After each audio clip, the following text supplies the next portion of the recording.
제5편 질문과 대답. 질문. 두 가지 질문이 있습니다. 먼저 첫 번째 질문입니다. 수행에는 믿음과 발언과 수행이 구족되어야 하는데 법사님께서는 법문하실 때 아미타불루 본원만을 강조하셨습니다. 그런데 수행으로서 행이 어느 정도 수준에 도달해야지만이 왕생할 수 있지 않겠습니까? 만약 단지 발언만 있고 행의 정도를 강조하지 않는다면 이는 일본의 본원 법문과 혼동되지 않겠습니까? 삼매에 들고 깨끗한 마음이 끊이지 않게 이어지고 한 마음이 흐트러지지 않는 경지에 들도록 수행해야지만이 비로소 왕생할 수 있는 것이 아닙니까? 답변. 당신이 말한 그런 조건은 없습니다. 단지 이 한 구절 아미타불루 명호만 부르면 됩니다. 왜 나무 아미타불이 만덕 홍명이라 불릴까요? 그 이유는 시방 중생이 왕생하는 데 필요한 공덕과 자량이 이 한 구절 아미타불루 명호 가운데에 이미 다 완전하게 갖추어져 있기 때문입니다. 물론 오로지 이 한 구절 아미타불루 명호를 부르는 것 역시 마음 내키는 대로 멋대로 부르는 것이 아니라 우리에게 얼마만큼의 시간이 있으면 얼마만큼의 시간 동안 연불해야 합니다. 왜냐하면 시방 중생들의 근기는 모두 한결같지 않아 어떤 사람은 시간이 비교적 많고 어떤 사람은 시간이 비교적 적기 때문에 시간이 많은 사람은 연불을 많이 하시고 시간이 적은 사람은 연불을 적게 하시면 됩니다. 어떤 사람은 수양이 비교적 좋은 편이고 성격도 비교적 좋은 편이며 마음도 비교적 평온한 편이어서 연불할 때 당연히 마음에 비교적 잡념이 없을 것입니다. 하지만 어떤 사람은 성품이 비교적 억세고 습기도 비교적 무겁습니다. 그렇다면 그가 연불할 때는 망상과 잡념이 여전히 매우 많을 것입니다. 그렇지만 이러한 것들은 모두 상관없습니다. 그가 연불만 하면 됩니다. 중생들에게 이러한 상황이 있다는 것을 아미타불께서 다 알고 계시니까요. 선도대사께서 말씀하셨습니다. 한결같은 마음으로 오로지 아미타불루 명호를 부르되 걸을 때나 머물 때나 앉을 때나 누울 때에 시간을 길고 짧음을 따지지 않고 순간순간 연불을 잊지 않는 것을 정정업이라 부르나니 저 부처님의 원력을 따르는 까닭이다. 그러므로 우리들은 오직 연불만 하면 됩니다. 우리가 가든지 머물든지 앉아 있든지 누워 있든지 당신이 어느 곳에 가든 어느 시간 어느 때든 무슨 볼일을 보든 간에 모두 연불할 수 있습니다. 이와 같은 사람이 바로 연불행자입니다. 아미타불께서는 대자 대비하시다고 했을 때 무엇을 대자라고 부릅니까? 조건 없이 사랑하는 마음을 대자라고 부릅니다. 그런 까닭에 아미타불께서는 제18원 속에서 단지 내지 10년만을 말씀하셨을 뿐 반드시 어떤 기준을 구비해야 한다고 말씀하지 않으셨습니다. 만약 어떤 기준이 있다면 어떤 사람은 왕생할 수 있을 것이고 어떤 사람은 왕생할 수 없게 될 것입니다. 그러므로 우리의 이 법문은 일본의 정토 법문이 아닙니다. 우리의 이 본원 법문은 아미타불루 제18원의 법문입니다. 제18원에서 무엇을 말씀하셨습니까? 연불을 말씀하신 것뿐입니다. 선도대사께서는 다음과 같이 말씀하셨습니다. 부처님의 본원을 살펴보니 그 뜻은 중생이 한결같은 마음으로 오로지 아미타불루 명호를 부르는 데에 있다. 이 제18원을 선도대사께서 본원이라 부르셨기 때문에 본원 칭명은 선도대사님에 의해 전해진 것입니다. 본원의 목적은 어디에 있을까요? 아미타불께서 성불을 하신 목적은 어디에 있을까요? 일체 중생이 한결같은 마음으로 오로지 아미타불루 명호를 부르기만 하면 왕생할 수 있다는 데에 있습니다. 그래서 부처님 본원을 살펴보니 뜻은 중생이 한결같은 마음으로 오로지 아미타불의 명호를 부르는 데에 있다라고 말씀하신 것입니다. 아미타불이라는 만덕홍명을 칭념하는 것이 바로 본원에서 말씀하신 것이며 또한 본원에서 말씀하시는 유일한 수행입니다. 방금 우리는 본원 칭명이 선도대사님에 의해 전해진 것이라 말씀드렸습니다. 하지만 이는 선도대사 개인의 독창적인 견해가 아니라 용수보살께서 말씀하신 것입니다. 용수보살께서는 십주 비바사론 이행품에서 이렇게 말씀하셨습니다. 아미타불의 본원은 이와 같으시다. 만약 어떤 사람이 나를 생각하여 명호를 부르며 스스로 귀의하면 곧 필정이 들어 안욕따라 삼약삼보리를 얻으리라. 그러므로 마땅히 항상 억념해야 한다. 용수보살께서는 이 문장의 말씀 속에서 본원이란 두 글자를 직접 지적하여 분명하게 밝히셨고 칭명이란 두 글자도 분명하게 지적하며 밝히셨습니다. 그러므로 제18원이 바로 본원이며 제18원이 곧 칭명연불입니다. 본원은 이와 같으시다라고 했는데 아미타불의 본원은 어떤 것일까요? 만약 어떤 사람이는 시방 중생을 가리키는데 성인과 범부를, 범부 가운데서도 선인과 악인을 포함하고 있습니다. 나를 생각하고 해서 생각은 의업으로 나무아미타불을 생각하는 것입니다. 명호를 부르면은 구업으로 나무아미타불을 부르는 것입니다. 스스로 귀의하면이란 아미타불의 원에 수순하고 아미타불의 구제에 귀순하는 것입니다. 나 같은 범부 죄악의 생명과 생사의 생명, 그리고 윤회의 생명을 아미타불의 청정하신 생명과 영원한 생명, 윤회하지 않는 생명 속으로 완전히 귀의하여 들어가는 것인데 이것을 일러 스스로 귀의하면이라고 합니다. 한마디로 말하면 극락왕생을 원하는 것을 곧 스스로 귀의하면이라고 합니다. 그러므로 이 본원 칭명도 역시 용수보살께서 말씀하신 것이라는 근거가 아주 뚜렷하고 분명합니다. 그렇다면 본원은 용수보살님이 독창적으로 만든 것일까요? 이 역시 그렇지 않습니다.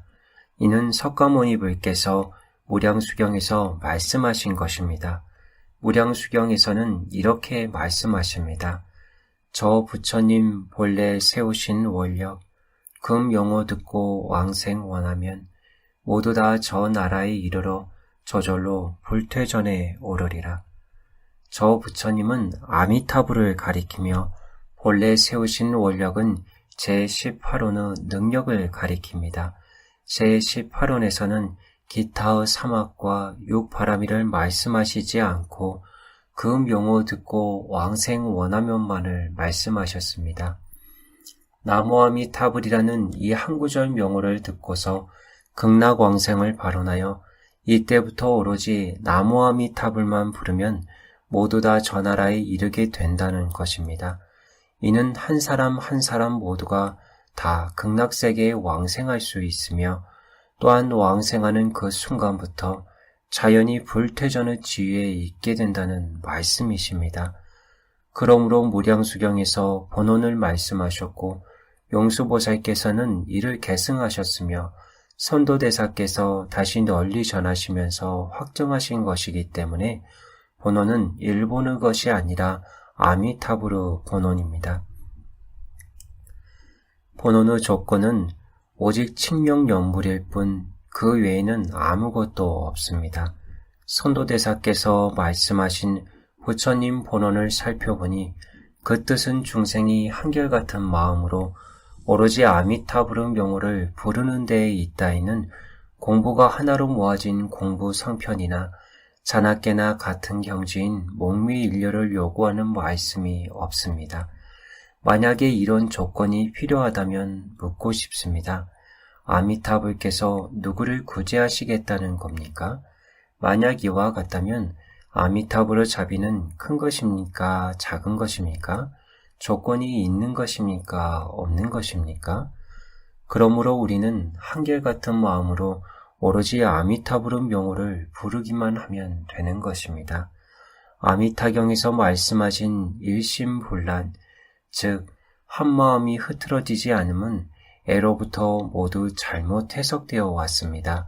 왜냐하면 그들은 다 선도대사님의 해석을 보지 못했고 모두 천태종의 사상으로 해석하거나 또는 선종의 사상으로 해석하였으며 정토의 사상으로 해석하지 않았습니다. 그런 까닭에 모두 잘못 해석되어 왔던 것입니다. 아미타경 가운데 다음의 세 단락은 애로부터 오랫동안 오해되어 왔습니다. 첫 번째로 적은 성군과 복덕의 인연으로는 저 나라에 왕생할 수 없느니라. 두 번째로 만약 선남자 선여인이 아미타불에 대한 말씀을 듣고는 명호를 굳게 지니고서 하루나 이틀, 사흘, 나흘, 닷새, 엿새 이래 동안 한마음이 흐트러지지 아니하면, 세 번째로 그 사람이 목숨이 마치려고 할 때 아미타불께서 여러 거룩한 무리와 함께 그 앞에 나타나심으로 이 사람은 목숨이 마칠 때 마음이 전도되지 않고 곧바로 왕생하게 되느니라. 정토 법문에 대한 대부분의 해석은 송나라 이후에 이루어졌는데 특히 북송 때 비교적 많이 이루어졌습니다. 그래서 일반인들은 모두 천태종의 사상을 가지고 이 몇 단락을 해석했기 때문에 일심불란에 대한 해석이 다 그렇게 정확하진 못합니다. 왜냐하면 그들은 선도대사님의 저작을 보지 못했기 때문입니다. 선도대사님의 저작들은 한국과 일본에 전해져 유통된 반면 중국에서는 당나라 말 이후로 전해지지 못했습니다. 그러다가 청나라 말에 이르러서야 비로소 중국에 다시 되돌아왔습니다.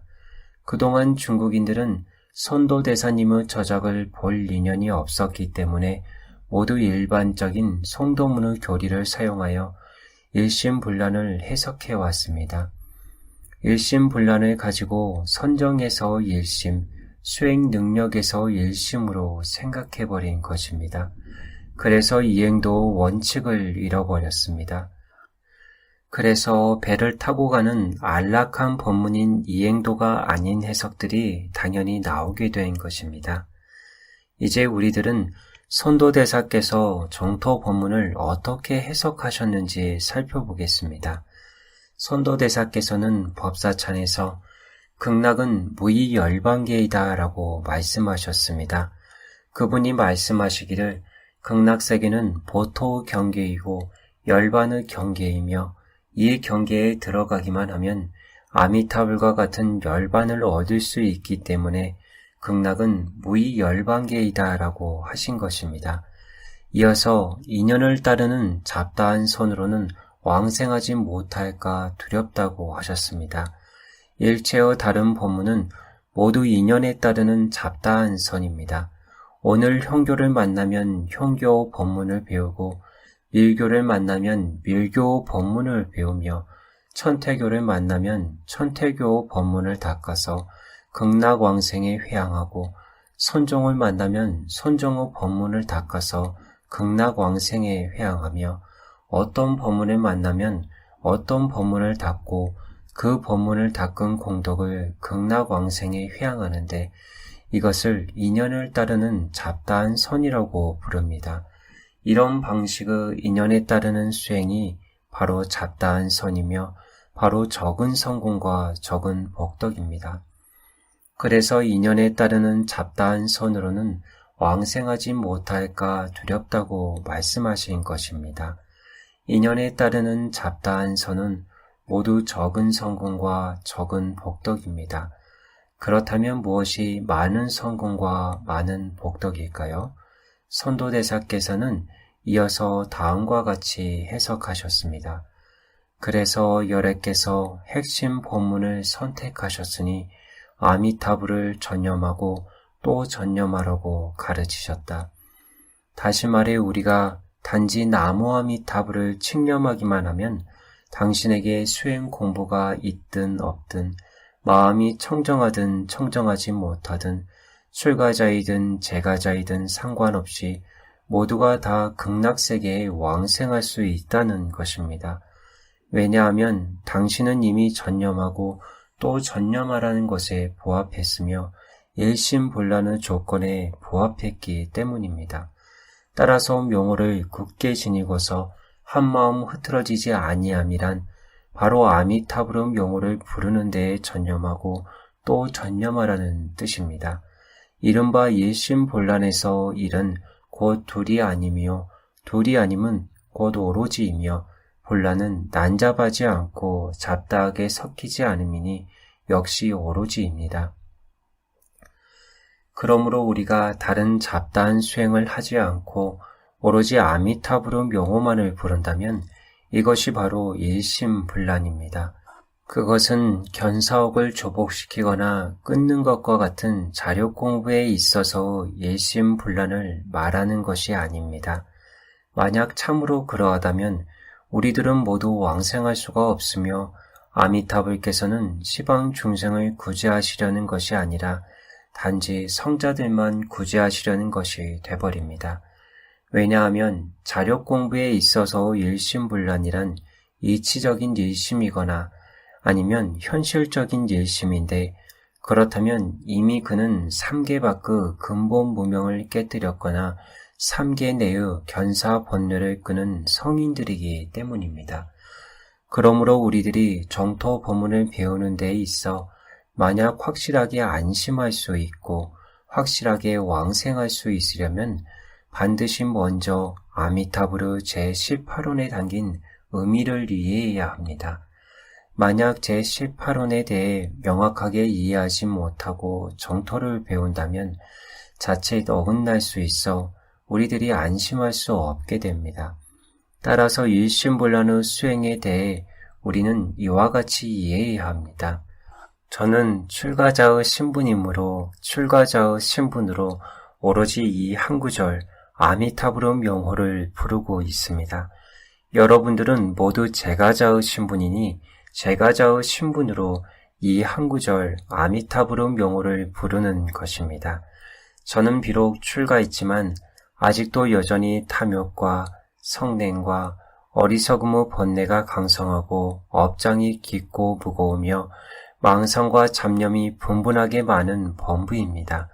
그래서 저는 이러한 몸과 마음으로 오로지 이 한 구절 아미타불의 명호를 부르고 있습니다.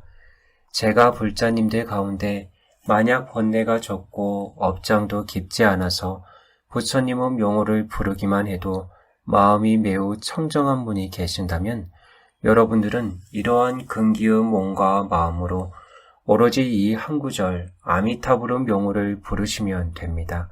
사람마다 모두 자신의 근기로 오로지 이 한 구절 아미타불의 명호를 부른다면 여러분은 모두 평등하게 왕생할 수 있습니다. 어째서 그럴까요? 당신이 착한 사람이라 해도 아미타불의 원력의 배 위에 타고 있고 당신이 악한 사람이라 해도 역시 원력의 배 위에 타고 있어서 당신이 성인이든 범부든 출가자이든 재가자이든 관계없이 똑같이 다 원력의 배 위에 타고 있는 것이기 때문입니다.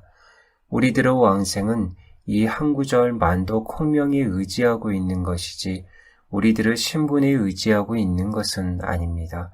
우리가 극락세계에 왕생하고 난 뒤에는 모두가 다 이전의 신분을 버리게 되고 모두가 아미타불께 의지하여 피안으로 오르게 되며 무의열반의 경계에 들어가 함께 성불하게 되는 것입니다. 비록 이 사바세계에는 남성과 여성의 차별이 있고 지혜와 학문의 높고 낮은 차별이 있으며 선악의 업장이 많고 적은 차별이 있지만 극락세계에 가는 데는 이러한 것들에 의지해 왕생하는 것이 아니라 완전히 이 한 구절 아미타불의 명호에 의지하는 것입니다. 이 한 구절 아미타불의 명호만 있다면 설사 재가자라고 해도 좋고 수행을 할 줄 몰라도 좋고 마음이 청정하지 못해도 좋으며 사옥이 있어도 좋고 견옥이 있어도 좋으며 또는 한 품의 무명조차 조금도 제거하지 못하였다 할지라도 모두가 똑같이 평등하게 극락세계에 왕생할 수 있으며 그곳에서 모두가 평등하게 성불할 수 있습니다. 그래서 선도대사님께서는 이렇게 말씀하셨습니다. 인간이거나 천인이거나 선하거나 악하거나 모두 왕생할 수 있으며 그곳에 이르면 아무 차별이 없이 모두가 가지런히 불퇴전에 오른다. 아미타경에서는 이렇게 말씀하셨습니다. 극락국토에 왕생하는 중생은 모두 아비발치이며 그 가운데는 일생보초도 많이 있느니라. 그러므로 우리들이 극락세계에 왕생하면 모든 사람이 불퇴전의 계위에 오르게 되며 또한 모두가 다 일생보초 신분을 갖게 됩니다. 이 법문이 가장 귀중한 이유가 바로 여기에 있습니다. 이것도 역시 아미타불의 본원으로 말미암은 것입니다. 그러므로 만약 아미타불께서 본원을 성취하신 부처님이 아니셨다면 이렇게 귀중한 법문도 없었을 것입니다. 본원에는 인본의 원과 근본의 원이 있습니다. 아미타불의 48대원 가운데 오직 제18원만이 근본의 원이며 나머지는 모두 인본의 원입니다. 아미타불께서는 제11원에서 무릇 극락세계에 왕생한 사람은 모두 불퇴전이며 뿐만 아니라 반드시 멸도에 이른다라고 말씀하셨습니다. 그러므로 우리들은 극락세계에 왕생하기만 하면 퇴전할 리가 없으며 반드시 멸도에 이르게 됩니다. 제21원에서는 30 이상과 80까지 수용호가 완전히 구족된다고 말씀하셨습니다. 그리고 제22원에서는 당신이 일생보처가 되게 하고 뿐만 아니라 다른 불국토에 가서 널리 중생을 제도할 수 있다라고 말씀하셨습니다. 그러므로 우리들의 왕생과 우리들의 성불은 모두 아미타불의 본원에 달려 있습니다. 48원이든 제18원이든 모두가 다 잘 갖추어져 있습니다. 그래서 우리는 아미타불께서 성불하신 것은 본원이 있었기 때문에 성불하신 것이라는 점을 강조하는 것이며 또한 본원을 성취하신 부처님이시기 때문에 귀한 부처님이시라는 것입니다. 나모